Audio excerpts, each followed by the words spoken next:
Hi friends, Singh ji house channel में आपका स्वागत है। इस प्रोजेक्ट में हमने 20 बाई 30 प्लॉट पर 600 स्क्वायर फीट कंस्ट्रक्शन एरिया में ग्राउंड फ्लोर पर 2 BHK हाउस का नक्शा एवं इंटीरियर डिज़ाइन तैयार किए हैं।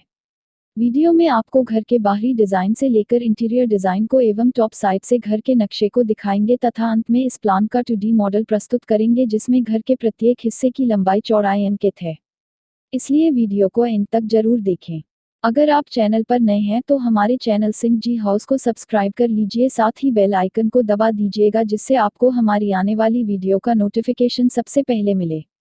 अगर आपको भी अपने प्लॉट एरिया के आधार पर हमसे अपने घर का नक्शा तैयार कराना चाहते हैं तो अपने प्लॉट एरिया का पूर्ण डिटेल दिशा के साथ एवं ग्राउंड फ्लोर का रिक्वायरमेंट कमेंट सेक्शन में टाइप कर भेजें। हम आपके घर का नक्शा शीघ्र तैयार कर अपने आने वाले वीडियो में पोस्ट कर देंगे। इसके आगे हमारा पूरा वीडियो देखें और एंजॉय करें।